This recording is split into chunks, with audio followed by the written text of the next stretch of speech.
Autistic people are often very introverted. This is because socialization is often very energy consuming as few spaces are built for us.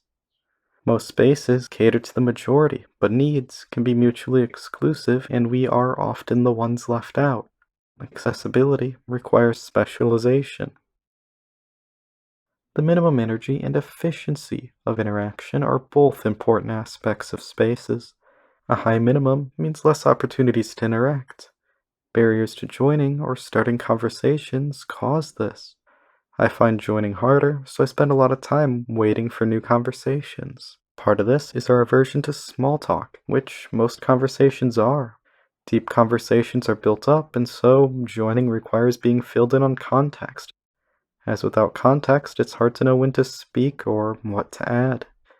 That makes you the center of attention, requires lots of energy, and can potentially derail it. Not being able to speak also happens when conversations move too fast.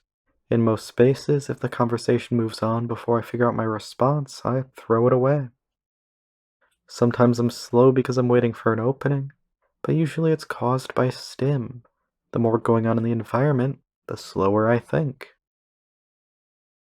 We still need socialization, but without our own spaces, we get less of it and bleed energy. This lost energy adds up. If we don't have time to clean a mess, you lose more overall looking through it every time. This impacts everyone because your energy isn't just yours. Not only does working together save energy, our things are often in shared spaces. Our relaxation is often together, and missed invasive species in our gardens spread. This is an aspect of systematic oppression caused by interaction in certain spaces being mandatory, like jobs.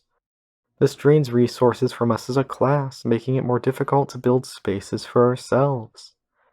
I focus on autistic people here, but this is similar for systematic racism, for example. Different cultures have different ways of doing social interaction, and only some are mandatory. This also impacts starting new spaces.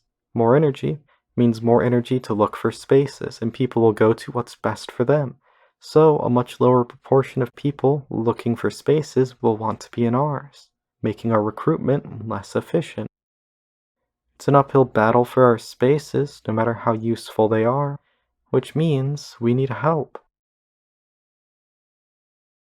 So, what our spaces can look like.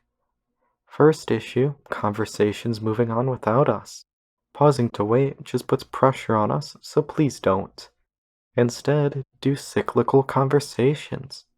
Do this by making switching topics intentional and a process itself.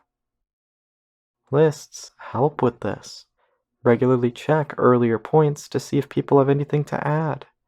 Don't just start a story, add it to the list and say, "This reminds me of a story, but first, anyone have anything to add to that first point?" If there is, add it to the story or say it. Next, regularly stopping and starting helps with joining conversations, like planned downtime or distractions. I do this by working activities into meetings, like board games or research, things that require focus. Reducing stim is also essential. This comes from environments and from people themselves, like voices carrying far. You must talk louder than conversations around you to be heard, and then they do the same with you, feeding back on itself. Lots of people involved in a conversation is difficult too. That makes it more complicated to know when to speak. I recommend room dividers and smaller chats. It's rare we all have to actually be in a conversation together. To learn more, you can look into spaces run by autistic people for autistic people. You can find a lot online. What's more important is the people already around you now, though. Find those not quite comfortable in groups you are in now, and see if they want something new and what it is. Things rarely start big. You don't need a lot.